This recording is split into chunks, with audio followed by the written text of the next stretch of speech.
over here. Wow.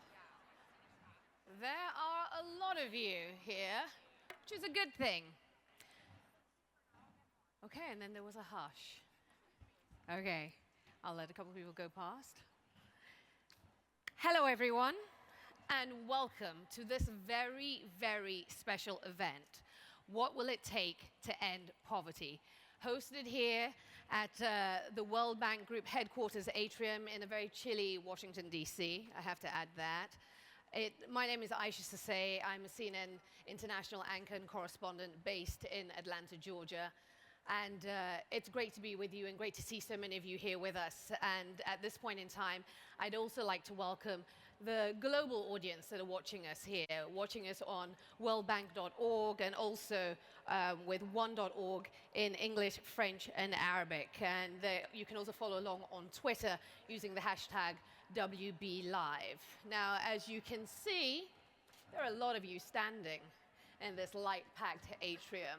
And some of you are World Bank staff. There's also people here from the One campaign, civil society, and media. So you can do more of that.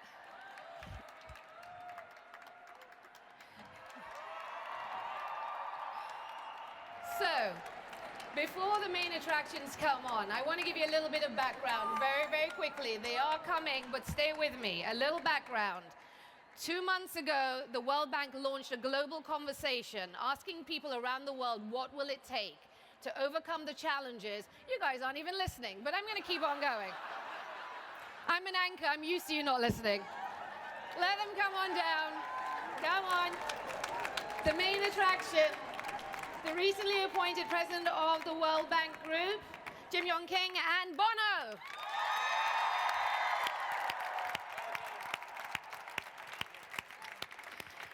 Okay, you didn't listen to my intro, so you're going to hear it now. Okay, you need the background to this. 2 months ago, the World Bank, as many of you know, launched this global conversation with people around the world, asking them what will it take to overcome the challenges to ending poverty. The World Bank received hundreds of thousands of responses from people from more than 90 countries, sent in via Twitter and Facebook. Also, I need to point this out for people watching us online. If you work at the bank, you probably know the wall. The wall of thoughts sent in from people. They sent them in via the old-fashioned postcard, or the cool kids say offline tweets. I'm not sure what you cool kids say. But here you have it. We have these two here joining us for what I hope will be a very spirited, engaging, challenging conversation. They are two of the leading voices on the cause of global development. I don't really need to introduce Bono. You gave him the warm welcome. You know Yong, but as I am in his house, on his turf, I'd like you to say a few words. Yes, Isha, thank you so much for coming. My name is actually Yong Kim, and not King, but it's okay. I'll take it. I'll take it. I'll take King. It's okay. The British it's okay. accent. I definitely said Kim. Looking very royal, I might add. Well, first of all, you're very busy, and we're so grateful for you to come. And it's great to see this audience. And before we came out, what I was telling Bono is that this is the army that will end poverty. What we found...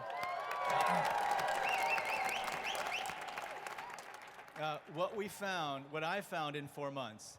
They don't know how to dress. Where's all the suits and ties? Oh, good.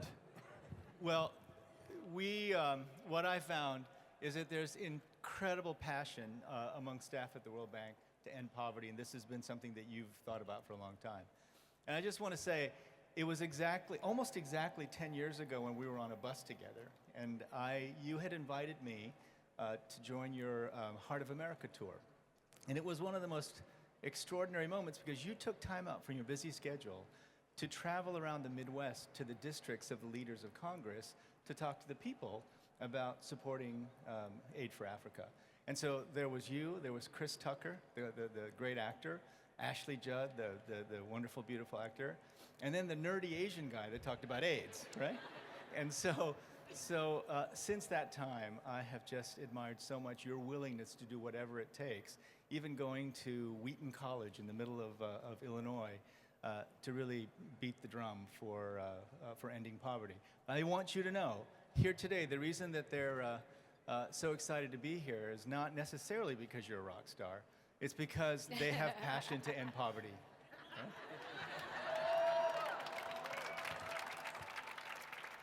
There you have it. He laid it down for you, so you know where you stand. Okay. Now, bearing in mind, I'm going to speak slowly because the accent was misinterpreted earlier. Okay? So you know where we stand. But I'm going to throw this question out, and it is to both of you. But Bono, I'd like you to pick it up first. You both have, during the course of your careers, been out on the streets clamoring for change. Bono, I want you to share with us perhaps a critical lesson you have learned over the course of your career that has maybe led to you doing things differently today than when you started. Oh, start with the mistakes. Yeah. You're good. Yeah, there's been a lot of mistakes made along the way. Some of the things I suppose I most regret are that in order to raise the alarm on a particular crisis, which is part of our job in the One campaign, is to raise the alarm, you have to dramatize situations. And it's very easy, for instance, to give the continent of Africa the character of a country in Africa, which is very unfair.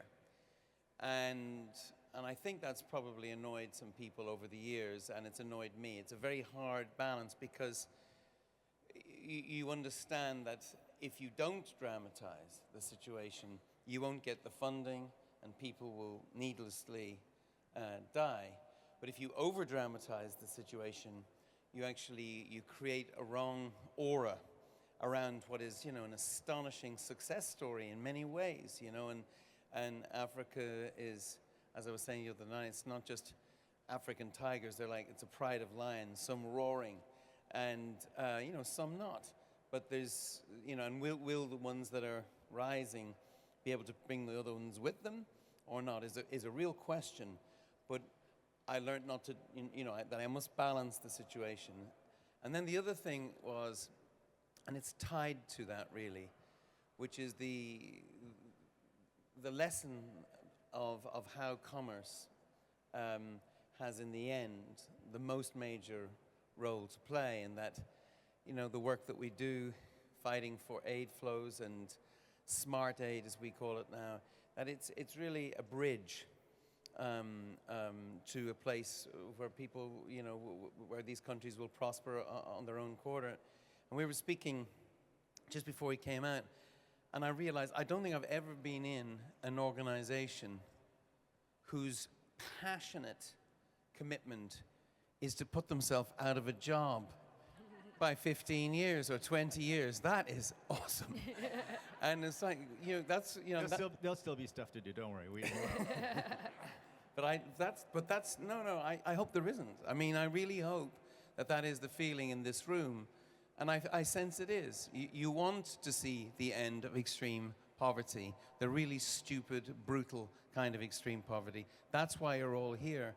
And it's not some airy-fairy, soft focus idea. It's real. We can measure extreme poverty, and we can measure the outcomes as well as the inputs. And I'm going to get Jem for you to jump in there. You are now on the inside. I don't mean to make it sound like you're part of the mob or anything, but you are on the inside now. What do you do differently now that you're leading an institution like the World Bank? Did you say the mob? I did say the mob. Dangerous. Well, the roots of activism are that you see a situation that you think is fundamentally unjust, and you work to do whatever it takes to tackle that situation. And I have to say that absolutely the most encouraging thing that I've learned is that there is such deep passion here to end poverty.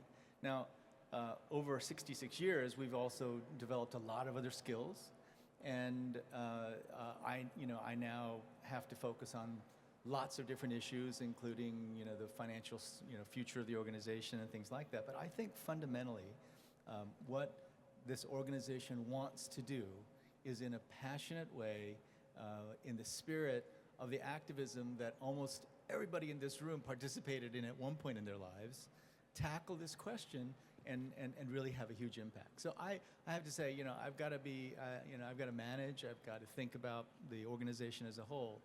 But I don't think that it's time yet for me to give up this notion that we can tackle this problem in the spirit of activism. Let me ask, is that okay? Can we still be activists and work at the World Bank? Okay, that was very muted. I only heard from this side. What do you think over there? Okay. We'll see. To be honest. You, in taking on this position, have really spotlighted the bank's core mission, the group's core mission, to eliminate poverty. You've said it can be done in our lifetime, but I'm going to push you now. When? Give me a time frame. We're talking about that right now. I mean, we're talking about really two essential parts, and we've been having this conversation throughout the organization. We're talking about our fundamental mission is doing really two things: ending poverty, but then Bono raised the question already. How do you do that? What are the ways of doing it? And we just released a report saying that in developing countries, 90% of all jobs are created in the private sector. And at the end of the day, that's what people want. People want jobs. So what's the time frame? So it's ending poverty by boosting shared prosperity. And watch this space. We'll have a. We have to talk about this. We have the best scholars in the world who watch poverty, and we have to think about it carefully. We have to talk with people. We have to get lots of buy-in. But I definitely think that we can find a path toward ending poverty much sooner than it's now being predicted to end, which is 20 to 25 years. We have to do it sooner than that. I think we can. Bono. Yeah, I think Jim is being careful because he doesn't want to be like that nursery rhyme, the grand old Duke of York, who had 10,000 men. He marched them up to the top of the hill, and he marched them down again. And when they were up, they're up. When they were down, they're down. When they were neither halfway up, they were neither halfway down, or something.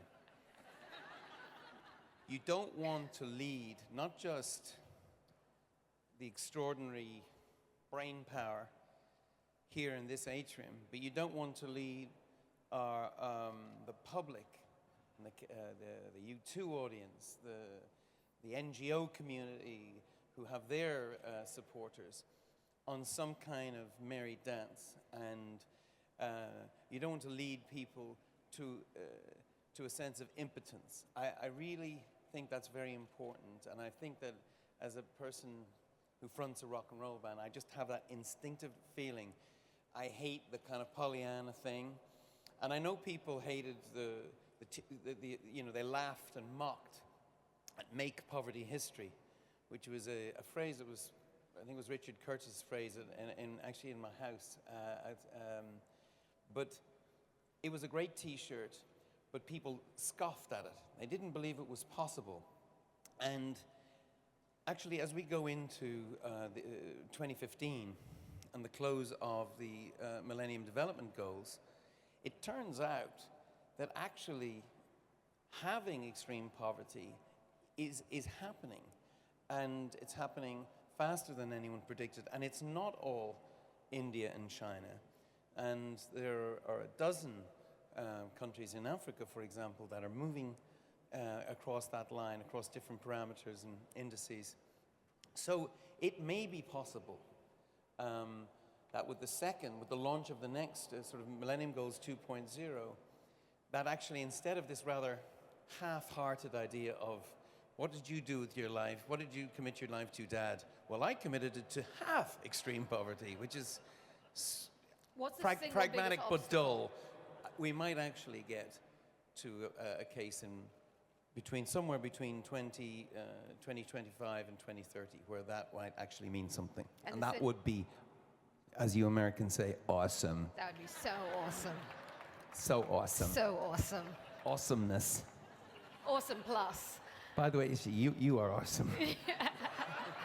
Just saying. He's trying to throw me off my game. Don't encourage him.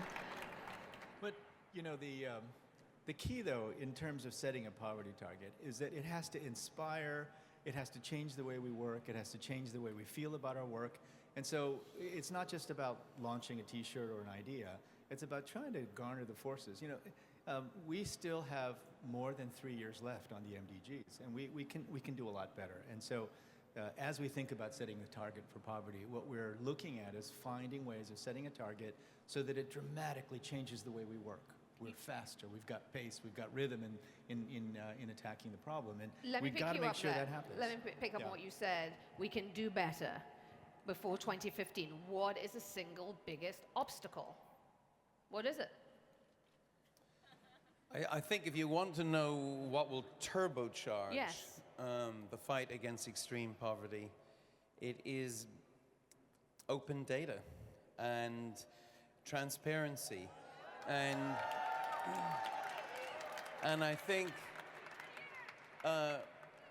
you need to boost your boost. I think that's Sanjab. I think he's done an incredible job here. It's not done, by the way. We need much more access to your data. But it sounds like a wonky word, but Isha, what it is it's transformative. Transparency is transformative, and I'll tell you why. Everybody here knows that the biggest killer of them all, bigger killer than AIDS, TB, malaria, probably the lot together, is corruption. And it's it's not just corruption south of the equator, it's corrupt ideas north of the equator, and sometimes actual corruption north of the equator. And we're in the middle of a fight, you may have noticed, on the extractive industries, where the United States has very bravely allowed for an amendment to the Dodd-Frank Finance Reform Bill. It's called the Carden-Lugar Amendment, which makes it law that any mining, oil, gas company, any mineral, any extractive company has to publish what they pay for those mineral rights. If they're on the New York Stock Exchange, it is law that they publish what they pay. This is incredible. Why? Because then the civil societies groups in all those countries, they can hold their governments accountable. Why are we doing this? Because our activists on the ground in the developing countries tell us this is important for them. So transparency is really important. I might add, the American Petroleum Institute has injuncted the SEC to try and stop that ruling. That's shocking. That is absolutely shocking, and we're not going to have that. Now, at this point, I want to bring in some questions that were sent in as part of What Will It Take, the campaign to end poverty. And Jim, I'm going to throw this to you. This came from Saiful Salahuddin from Indonesia on the same issue of transparency and accountability. And his question was, Jim, what is the bank doing to address these issues? Well, we've been, the open data, the cheer, you heard us from people in an institution have been working on that very project. Sure. It's been critical. I mean, this is one of Bob Zellick's great legacies that he really pushed, that we've made all of our data open. But then there's all the other things that we're working on together, the Extractive Industries Transparency Initiative. We completely agree. And on the issue of corruption, again, I think Bob said it best. Corruption is simply stealing from the poor. And so we've in every setting, we've now refused to give direct budget support to countries that don't publish their budgets. So we're completely with you on this. This is exactly one of the most important, and I would agree, one of the biggest impediments to progress. We're with you. Yeah, Sanjay Pradhan, is that how you pronounce his name? Really, it's an amazing, really clear thinker on this. And I have to say, I've been on the website myself. There he is. And where is he? Sanjay's right there. Oh, Sanjay. I've been I'm a fan. I've seen your TED Talk. I've been on the website, on the Boost thing. I'm like a Sanjay groupie here. And this website's beautiful because you just dial in whatever country. I think there's 3 African countries, and you go through whatever sector, and it comes up, and get very, very excited. And then I realized, God, am I being sexually aroused at the collation of data? What has happened to me? God help us all. But this is the turbocharger for the fight against extreme poverty. It's so exciting. You know, right across the developing world, there's incredible ideas. Like, is it Kenya? I can't remember where I met. ipaidbride.com. Because I was going to ask you about technology and what role it can play. And, just getting this stuff, getting information out there. Twaweza, that's incredible. Rajesh, and amazing. Yeah. Okay, I'm going to ask a question now, which could be edgy, but you're a rock star, so you'll appreciate. And Jim, I put it to you. Can you eliminate poverty in countries where corrupt officials remain in office? It's much harder. Absolutely, no question. It's much, much harder.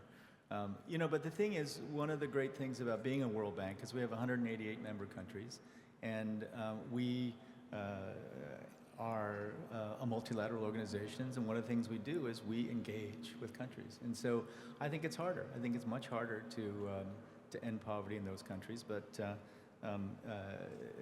all the steps we're taking are exactly focused on trying to shine a bright light in those countries. The other thing we've done is that when we sense that there might be corruption, we've stopped projects. The latest one was the Padma Bridge in Bangladesh. And so we have to show that if there is suspicion, no matter how meritorious the project is, we have to be ready to step up and just stop a project. Now, there have been good developments. We hope to keep moving in the right direction so we can build a critically important bridge.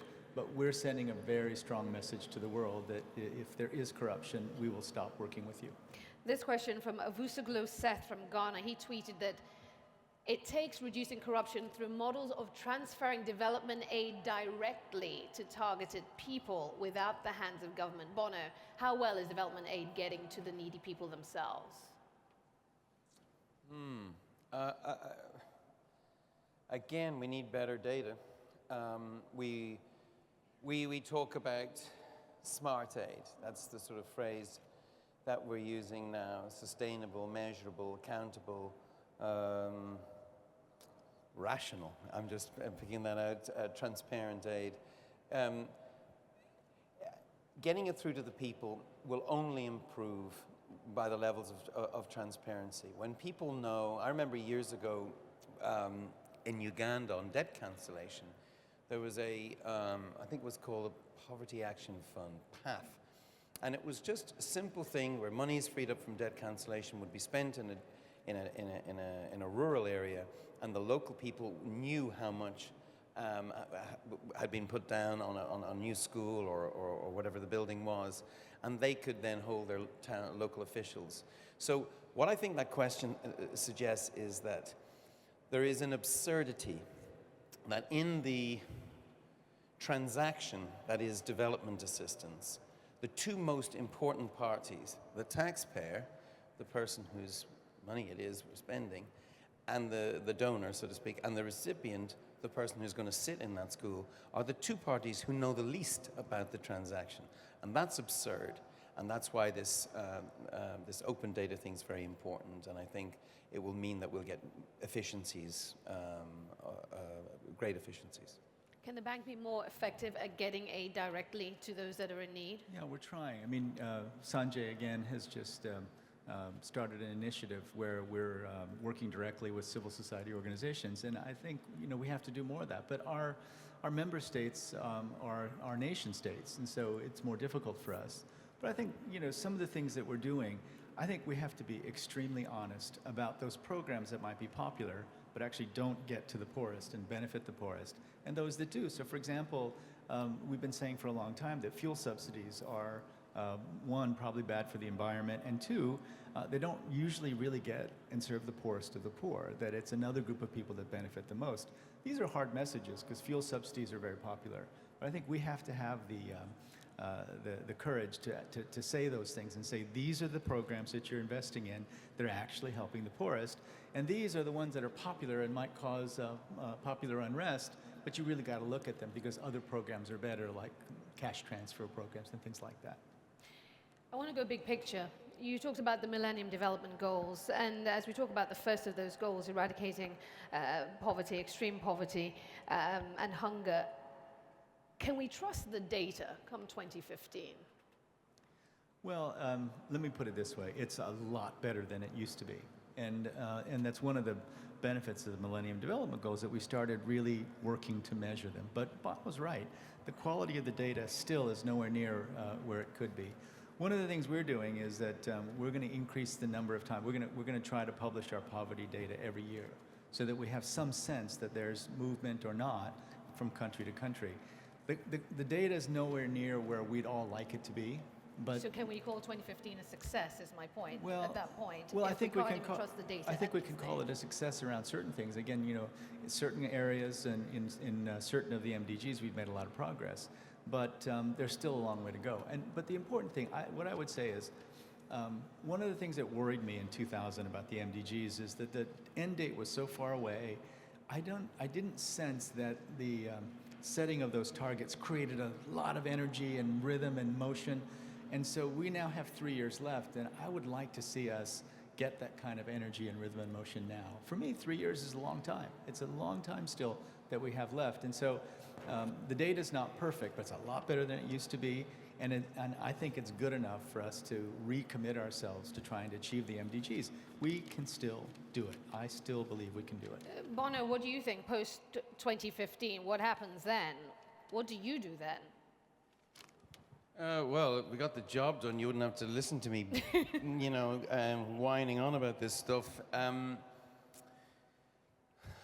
know, we have to re-intensify, is the truth, in the next few years. And it's a very awkward moment to even say that, because there's so much pain coming from the economic downturn and recession and this fiscal cliff, which is why I'm in town, because there's real jeopardy. You know, if this sequestration, should it happen, you know, it costs, I think it's 8.2%, it just lobs off the whole top of everything. So that's about 2 billion of the programs that we care. That's probably, you know, 275,000 kind of order of people whose programs will be cut, maybe 65,000 deaths. Think about that. Deaths. So we're carrying this with this at the moment, that cuts, you know, we know there's going to be cuts, we understand that, but not cuts that cost lives. And strangely enough, on both sides of the aisle here in the United States, people are accepting of that.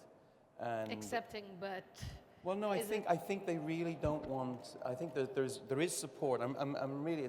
I was encouraged over the last few days. I'm still terrified about people wrestling the wheel of this, you know, mad sort of lorry that they're driving off the cliff. But I'm at least encouraged that the commitment to programs that are working will not be cut.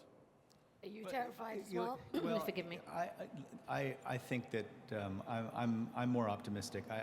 You know, there's just so many things at risk that my deep hope is that we'll find a way out of this. But I think part of the message that we as a World Bank have to send is that this is not about saying charity is okay in times of growing economies, but we have to cut back in times where it's not easy. Because look, the growth of the global economy is critical. And the growth in the global economy has happened in developing countries over the last 5 years. You know, Latin America has responded quickly. Africa still has a very, 4 to 5% growth rate. China and India less so. But, these countries continue to grow. And so what has held up global growth is the developing countries, and the foundations for that global growth, the health, the education, the social protection programs, were as a result of the generosity of donor countries in the past. So for us to pull back now, I think has to be understood as undermining the foundations of the future growth of the global economy. It's not charity. Do they get that? Do lawmakers really get that? It's rational. Do they get that as you speak to people, Bono? Well, we've been saying, and I think we're being heard, that an economic recession does not have to be a moral recession. It's really. But it's not just about the growth in countries like India and China underpinning global growth. It's not just that. I mean, I think that the likes of Douglas Alexander, the former development secretary in the UK, now shadow foreign secretary, he said it best, that effectively it is in the interests of rich countries because also, as has been pointed out, we share borders, we're dealing with growing terrorism around the world. It is also a security issue. When you speak to people, do they get that? Do they get the urgency? Well, can you imagine the recession that we're in now, where there are not nearly 200 million Chinese people who have entered a kind of middle class, or whatever it is, 150,000 Indians that are, buying our products and all that kind of stuff. I mean, without what's happening in South America, Latin America, we would be fucked. He's a rock star. So we owe them, you know, we owe them, and the emerging markets are keeping us all afloat. And I think what the good doctor is saying is that the best medicine to keep us afloat is more, you know, countries moving from being LDCs to being middle-income countries. We're seeing that in Africa. We'll see it elsewhere, and it's great. And you know, there are countries that continue to step up. You know, the UK has increased their development assistance. We were just in Korea. They're doubling the percentage of their GDP that they're going to give for development assistance. Australia is increasing it. So there are lots of countries that understand the importance of investing in the foundation of future growth. That's very encouraging, even in these times. And I you know, in my discussions with leaders around the world, I think everyone understands that pulling back now is not a good idea. They're under intense domestic political pressure, of course. So, but I think there's deep understanding of the importance of continuing to invest in future growth. So what do you do about those countries that are beginning to do well? They're showing progress. They are moving to middle-income countries now, but they still have these intractable pockets of poverty where a middle class is growing, but the disparity is growing. What do you do there? Well, you know, I was just in a place, Haiti, where the inequality is the worst in the hemisphere.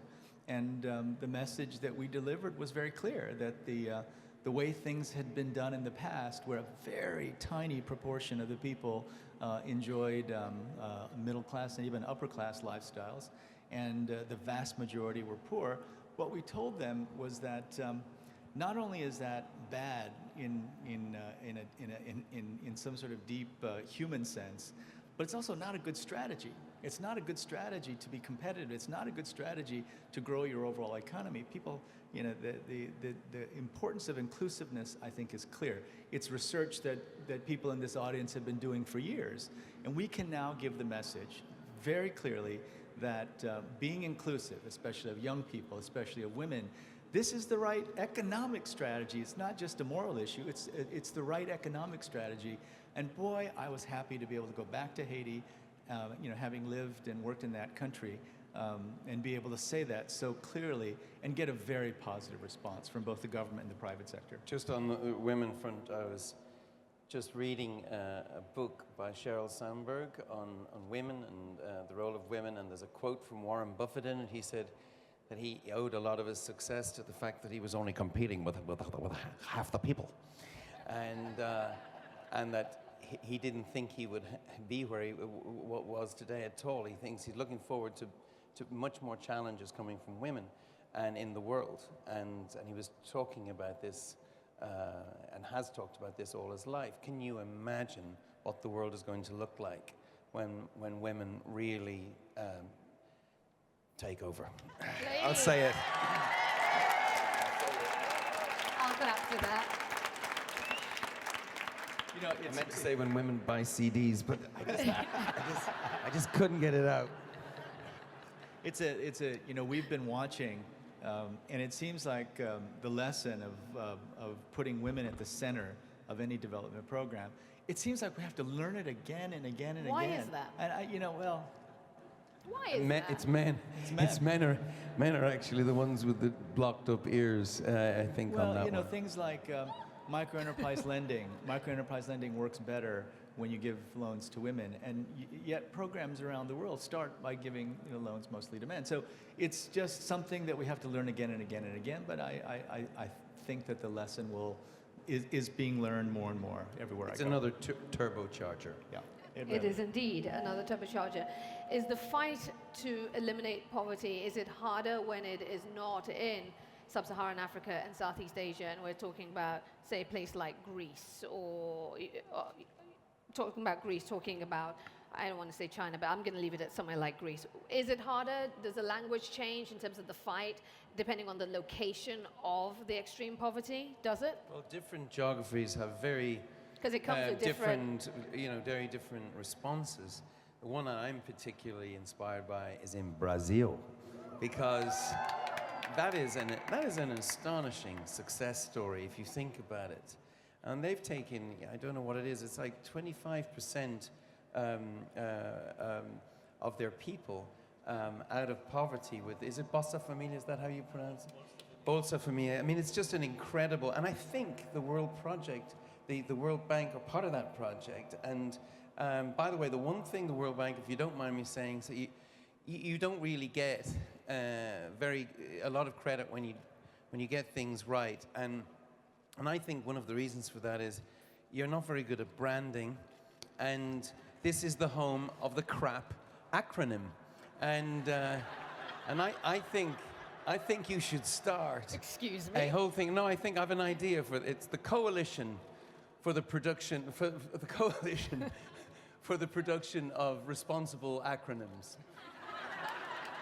And if you fiddle with that, you'll discover a responsible acronym. And but you know, the Millennium Development Goals, the MDGs, crap acronym.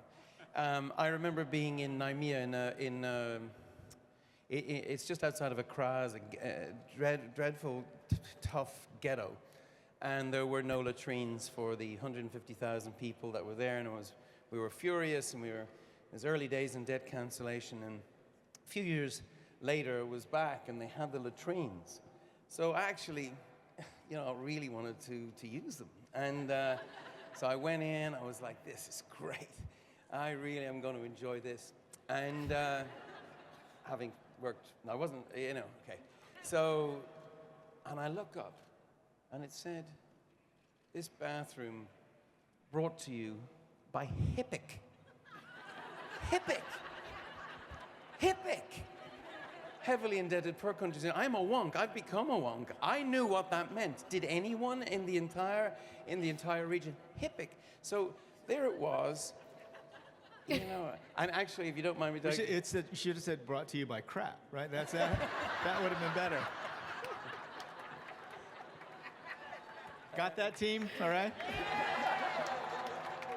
it's funny, I shouldn't really say this, but you know, when I sort of became an activist, you know, I was like a bit angry and didn't really, a bank, you know, the Bretton Woods Institute was like, ugh.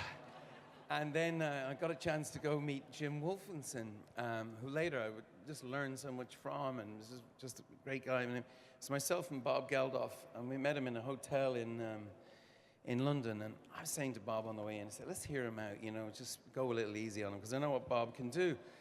So I'd never met Jim Wolfenson. He opens the door, hello, you know, do come in. We're only in the door. Bob was, now we're here, and he's, so Jim is like, oh my God, and there's spittle and taken out of his eye, and there's a lot of Irishness going off. And he turns to me in a very sort of dulcet tones, he just says, so he said, I believe you were made a knight. And I said, oh no. Oh no, I'm not Sir Bob Geldof. That is Sir Bob Geldof. And you know, we had this kind of attitude about the bank, and it was all structural adjustment, and you know, undergraduates telling countries how to organize their economies, and it turned out, you know, that debt cancellation started here. Exactly. And exactly. There are people in this audience who worked on it. I'm sure there are, and you know, I think it's 52 million children, an extra 52 million children now trace their education to debt cancellation. I mean, in partnership with these governments that spent the money very well. That is astonishing, and I want to thank the World Bank for being a part of that. So what? You can take a round of applause. So what grade would you give the World Bank for their efforts? Give them a grade. On that? Yeah, give them a grade. 10 out of 10 on that. And I mean, I think you needed a social movement, and that's, I think, why Jim is talking about activists on the inside here, because it always takes a social movement, because in the end, the politicians work for us, and they will do what we tell them to do if there's enough of us in the telling. And so it took, you know, doing stuff at the G8, we'd all stand around Cologne, and there'd be priests and punks and Tom York from Radiohead and me holding hands, and it's like, you know, religious folks, irreligious folks. But that's what it took to achieve that. But the actual, the intellectual rigor of the methodology was here. So what do you want to see from the bank next? I'd like to see the bank put itself out of business in 20 years. That's what I'd like to see. Okay. Let me try again. And what a success story if you're going on to other jobs. What a success Come story. on. 20, 25 years, that's great, that's down the road. But in the next 5 years, what do you want to see from them? How are you going to push us? Let's put it that way. I think continuing to open the data, that the more you publish country, your country plans and the numbers behind them, I think accepting that the world is numerate and can understand this stuff, although there will have to be some capacity building in different regions so that people do understand what you're doing. I think that's going to be very important. And understanding, above all else, and I was saying this the other night, you know, this is the start of the 21st century. The pyramid, the sort of traditional model of power is being turned on its head. Base is is kind of in charge now. So that base better be educated. And I think that's the key, is the understanding. We have to invest in the understanding so that the bank is not a top-down thing, but it's a bottom-up organization, and that all your people on the ground feed back to you what they need, and then you serve those people on the ground. I think the inverted pyramid applies to the World Bank also. Can the bank change in a timely manner? We will. We're going to. We're, there's so much that we can do, and there are things that I'm learning every day from the team that just makes perfect sense and that everyone agrees on. We have to incentivize the right things.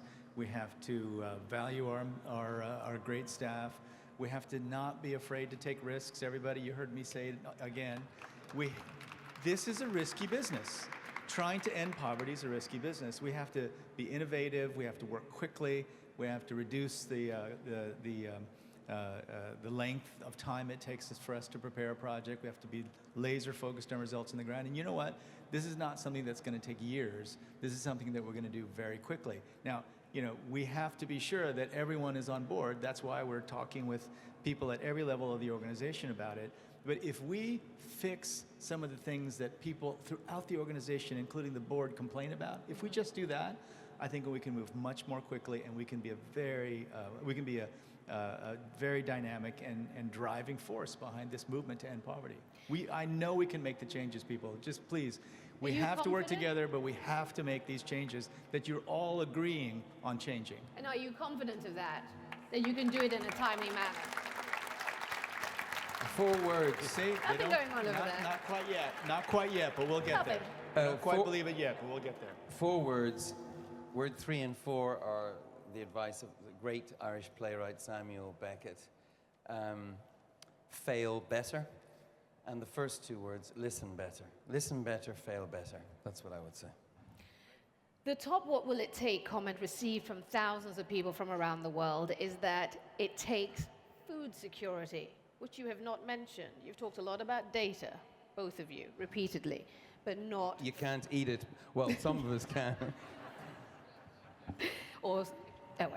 Food security. How is the world going to meet the challenge? I mean, 7 billion on the planet today, an estimated 9 billion by 2050. Who's the CEO of Cargill? I forget his name. He was saying, talking about the African continent, saying, actually he was talking about the world population and where it's getting to 9 billion. And somebody said, well, how is Africa, the continent of Africa, going to do in that? And he said, well, we can only feed the world if Africa helps to feed it. I mean, we cannot do it without that, because that's where the future production is going to come. Is that a correct analysis, do you think? Good doctor? You know, the great thing about working at the bank is that we don't have to look at issues through a narrow lens, right? So you cannot talk about food security without talking about climate change. I mean, we're losing arable land. So we have to take an approach that looks at both short-term, you know, we've got to have the mechanisms in place to meet these short-term needs, and we do a lot of that. We provide direct budget support, work with the World Food Program, and that's one part of it. But having an approach to long-term sustainable agriculture that's linked to this problem of climate change, we got to get working on that. The window is narrowing for us to take the kind of action that we'll need to take so that we're not losing arable land so quickly that it becomes impossible. So, you know, I was worried that there was so little talk of climate change in this country during the election period, but we've got to get it on the agenda, and we've got to say this is connected to disaster risk. I mean, you know, we talk a lot about disaster risk management, but that's also connected to climate change. These are connected issues, and the World Bank, I promise you, is going to be extremely aggressive at tackling those three issues together. Bono, are movements like One doing enough to clamor, to raise the voice, shine the spotlight on climate change? You know, it's not our core skill set, but you can't divide it from the work we're doing. And, you know, last night I had dinner with, like, I don't know, 8 generals, and which was amazing. And they were interested in our issues because, for security reasons, they're very interested in development. And General Jim Jones, who headed NATO, you know, a few years ago, I've gotten to know him very well, but a few years ago he called me at home on a Sunday in Ireland to talk about this. He had this equation, I think it was stability equals security plus development. And he was very worried about what was going on in the Horn of Africa.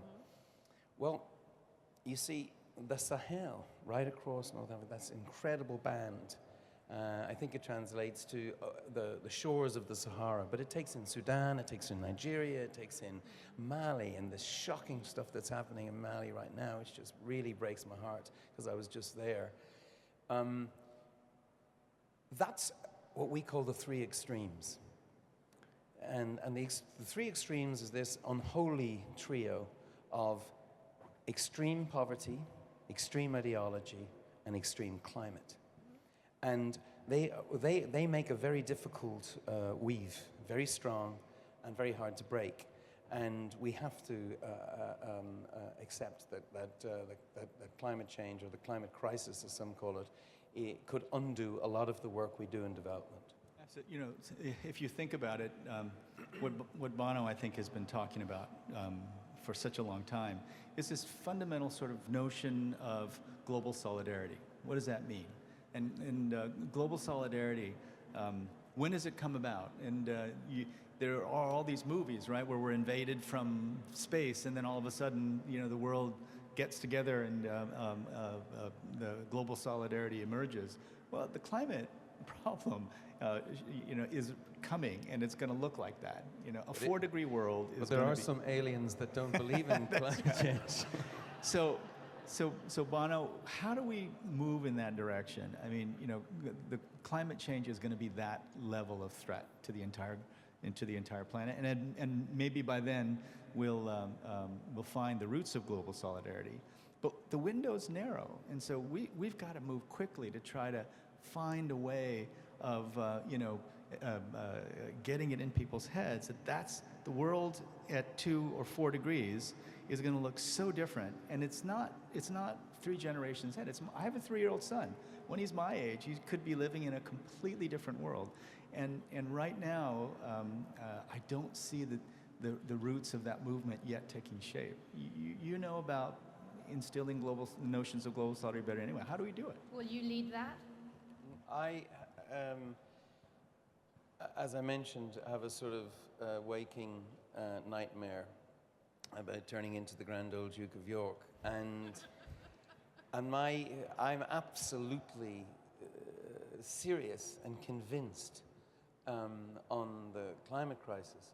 I haven't seen a plan that I could help communicate, explain, or be part of the solution. I see others. I don't see that narrative emerge as sort of meta narrative that's necessary. So I stick to the things I absolutely know that we can deliver, because I just don't want to fail. And You're right. So I know what to do in extreme poverty, but on extreme climate, I'm less sure-footed. That's all. totally fair, Bono. Yeah, and that I is. think what we have to do is not just say that there's a doomsday scenario coming. We have to get people really excited about the vision of a world where a green economy would be booming and it would be creating jobs, and what a very low carbon world, the excitement that could bring. And there are examples of it all over the world. We haven't been very good at talking about the upside, the grand vision. But when we get there, we'll call on you. Yeah. We are rapidly running out of time, unfortunately. So, Bono, at this point, what message do you want to leave with these good folks that have joined us this afternoon? What message do you want to leave with World Bank staff and civil society? It is yours. I never thought I would say this, and my father was alive. It would make him smile. I want to go work for the bank. It's like, these are the pros. They've given their life to this, and I've given a lot of my life to it too. But these are the pros. These are the sort of Jedi economists that are going to do it, and I have no advice for them. Listen better, fail better. Maybe I'll leave it at that. Okay. We can drop a contract. Sean McGrath, our head of HR, we can have one to you before you leave the door. I just want to thank you for coming. I want to thank you for everything you've done. I'm serious about you being the leader in trying to help us see a path toward global solidarity. And I was telling Bono before I came, Koreans are known as the Irish of the Orient. Did you guys know that? Think about the history of Korea and the history of Ireland. There's all kinds of wonderful similarities. And I have to say, I've never been prouder of being an honorary Irishman than I am today. The Korean-Irish axis. I want to say one thing about your president. I've gone on tour with him. But personal hygiene, good. He's an activist, and I remember he had this idea, 3 by 5, to get 3 billion people on antiretroviral drugs, 3 billion HIV, AIDS. 3 million, but 3 million. yes, Sorry, okay. that was a large vision. And at that time, we're getting there though. And it just was the most, it was like, he's on the wrong kind of drugs. And he was 100% right. And it took, I think it was 2006, going in 2007 before we got there. But it was that idea that, dare to have a big idea. And that's who he is. And Paul Farmer, his partner at that time, and I remember in Haiti, was doing incredible work. We were in awe of them. And so you have an activist as your president, and I'm very happy to be part of the Irish-Korean axis myself. Thank you.